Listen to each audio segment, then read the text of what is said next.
ಇನ್ನು ಇವತ್ತು ಬೀದರ್ನಲ್ಲಿ ರೈತರು ಸಾಮೂಹಿಕ ಆತ್ಮಹತ್ಯೆಗೆ ಮುಂದಾಗಿದ್ದಾರೆ. ಕಾರಂಜ ಸಂತ್ರಸ್ತರು ಇವತ್ತು ಸಾಮೂಹಿಕ ಆತ್ಮಹತ್ಯೆಗೆ ಮುಂದಾಗಿರುವಂತದ್ದು. ಭೂಮಿ ಕಳೆದುಕೊಂಡು 35 ವರ್ಷ ಕಳೆದರೂ ಪರಿಹಾರ ನೀಡಿಲ್ಲ ಈ ಸರ್ಕಾರ. ವೈಜ್ಞಾನಿಕ ಪರಿಹಾರಕ್ಕಾಗಿ 2 ವರ್ಷಗಳಿಂದ ಹೋರಾಟವನ್ನ ಮಾಡ್ತಿದ್ದಾರೆ ಕಾರಂಜ ಸಂತ್ರಸ್ತರು. ಜಿಲ್ಲಾ ಉಸ್ತುವಾರಿ ಸಚಿವರ ಕಚೇರಿಯ ಬಳಿ ಧರಣಿ ಕುಳಿತಿದ್ರು ಈ ಕಾರಂಜ ಸಂತ್ರಸ್ತರು. ಡಿಸೆಂಬರ್ 11ರ ಒಳಗೆ ನ್ಯಾಯ ಸಿಗದಿದ್ರೆ ಆತ್ಮಹತ್ಯೆಯ ಎಚ್ಚರಿಕೆಯನ್ನ ನೀಡಿದ್ರು. ಇವತ್ತು ಡಿಸೆಂಬರ್ 11. ಅದಕ್ಕಾಗಿ ಅಂಬೇಡ್ಕರ್ ಅವರ ಪುತ್ಥಳಿಗೆ ಮಾಲಾರ್ಪಣೆ ಮಾಡಿ ಸಾಮೂಹಿಕ ಆತ್ಮಹತ್ಯೆಗೆ ಯತ್ನ ಮಾಡ್ಬೇಕಂತ ಪ್ಲಾನ್ ಮಾಡಿದ್ರು. ಸಾಮೂಹಿಕ ಆತ್ಮಹತ್ಯೆಗಾಗಿ ಅಂಬೇಡ್ಕರ್ ವೃತ್ತದ ಬಳಿ ಎಲ್ಲಾ ರೈತರು ಜಮಾಯಿಸಿದ್ರು. ಆದ್ರೆ ಆ ಜಮಾಯಿಸಿದ ರೈತರನ್ನ ಇವತ್ತು ಪೊಲೀಸರು ವಶಕ್ಕೆ ಪಡೆದಿದ್ದಾರೆ. ಬೀದರ್ನಲ್ಲಿ ಒಂದು ಹೈ ಡ್ರಾಮಾವೇ ಉಂಟಾಯಿತು ರೈತರು ಮತ್ತು ಪೊಲೀಸರ ನಡುವೆ. ಈ ಒಂದು ಘಟನೆಗೆ ಸಂಬಂಧಪಟ್ಟ ಹಾಗೆ ನಮ್ಮ ಬೀದರ್ನ ಪ್ರತಿನಿಧಿ ದೇವರಾಜ್ ಇನ್ನಷ್ಟು ಮಾಹಿತಿಯನ್ನ ಕೊಡ್ತಾರೆ. ನಮ್ಮ ಜೊತೆ ಇವಾಗ ದೂರವಾಣಿ ಸಂಪರ್ಕದಲ್ಲಿದ್ದಾರೆ ನಮ್ಮ ಪ್ರತಿನಿಧಿ. ಏನಾಗ್ತಾ ಇದೆ ಬೀದರ್ನಲ್ಲಿ? ಯಾಕೆ ರೈತರನ್ನ ವಶಕ್ಕೆ ಪಡೆಯಲಾಯಿತು?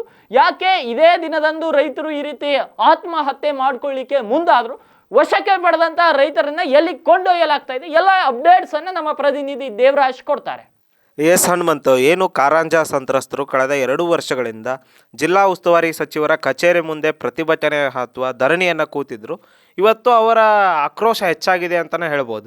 ಮೊನ್ನೆ ವಿಜೇಂದ್ರ ಅವರು ಬಂದಾಗಲೂ ಸಹ ಅವ್ರ ಮುಂದೆ ನೇರವಾಗಿ ಹೇಳಿದರು, 11ನೇ ತಾರೀಕು ಒಳಗಡೆ ನಮಗೆ ನ್ಯಾಯ ಸಿಗದೇ ಇದ್ದರೆ ನಾವು ಸಾಮೂಹಿಕವಾಗಿ ಆತ್ಮಹತ್ಯೆ ಮಾಡ್ಕೋತೀವಿ ಅಂತ ಹೇಳಿದರು. ಅದೇ ರೀತಿ ಇವತ್ತು ಡಿಸೆಂಬರ್ 11ರ ದಿನ ಆಗಿದ್ದರಿಂದ ಬಾಬಾ ಸಾಹೇಬ್ ಅಂಬೇಡ್ಕರ್ ಅವರ ಪುತ್ಥಳಿಗೆ ಮಾಲಾರ್ಪಣೆಯನ್ನು ಮಾಡಿ ಆತ್ಮಹತ್ಯೆಗೆ ಪ್ರಯತ್ನ ಪಡಬೇಕಾದ ಸಂದರ್ಭದಲ್ಲಿ ಬೀದರ್ನ ಪೊಲೀಸರು ಅವೆಲ್ಲ ರೈತರನ್ನ ಬಸ್ನಲ್ಲಿ ಹಾಕೊಂಡು ಕರೆದುಕೊಂಡು ಹೋದರು. ಮೊದಲು ಒಂದು ಸರಿ ಕರ್ಕೊಂಡು ಹೋದರು, ಆಮೇಲೆ ಬೇರೆ ಬೇರೆ ರೈತರು ಬಂದು ವಾಪಸ್ ಅದೇ ಟೆಂಟಲ್ಲಿ ಕೂತಾಗ ಮತ್ತೆ ಇನ್ನೊಂದು ಸಾರಿ ಬಸ್ಸನ್ನು ತಗೊಂಡ್ಬಂದು ಆ ರೈತರನ್ನ ಕರ್ಕೊಂಡು ಹೋಗಿದ್ದಾರೆ. ಹನುಮಂತ್, ಎಷ್ಟು ರೈತರು ಇರ್ಬೋದು ಅಂದಾಜು ದೇವರಾಜ್ ಆ ಒಂದು ಪ್ರತಿಭಟನೆಯಲ್ಲಿ? ಹೆಚ್ಚು ಕಡಿಮೆ 2 ಬಸ್ ಸೇರಿ ಒಂದು 50 ಜನ ರೈತರನ್ನ ಕರ್ಕೊಂಡು ಹೋಗಿದ್ದಾರೆ. ಹನುಮಂತ್, ಎಲ್ಲಿ ರೈತರನ್ನ ಎಲ್ಲಿ ಕರ್ಕೊಂಡು ಹೋದ್ರು ಅಂತ?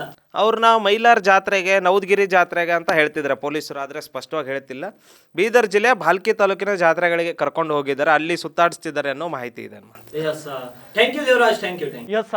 ರೈತರನ್ನ ವಶಕ್ಕೆ ಪಡೆದಂತ ಬೀದರ್ ಜಿಲ್ಲಾ ಪೊಲೀಸರು ರೈತರನ್ನ ಬೇರೆ ಬೇರೆ ಕಡೆಗೆ ಕರ್ಕೊಂಡು ಹೋಗ್ತಾ ಇದ್ದಾರೆ. ಅವ್ರ ಹತ್ರ ಹಗ್ಗ ಅದು ಏನಾದ್ರು ಇದೆಯೋ ಇಲ್ವೋ ಅಂತ ಚೆಕ್ ಮಾಡಿಕೊಂಡು ವ್ಯಾನ್ ನಲ್ಲಿ ಕೂರಿಸ್ಕೊಂಡು ಜಿಲ್ಲೆ ಏನು ಮೈಲಾರ್ ಜಾತ್ರೆಗೆ ಹೋಗ್ತಾ ಇದೀವಿ ಅನ್ನೋ ಒಂದು ರೀತಿಯಲ್ಲಿ ಕಾಣಿಸ್ತಾ ಇದೆ ಅಂತ ಮೇಲ್ನೋಟಕ್ಕೆ. ಆದ್ರೆ ಇನ್ನು ಸ್ಪಷ್ಟವಾಗಿ ಗೊತ್ತಾಗಿಲ್ಲ ರೈತರನ್ನ ಎಲ್ಲಿ ಕರ್ಕೊಂಡು ಹೋಗ್ತಾ ಇದ್ದಾರೆ ಅನ್ನೋದು.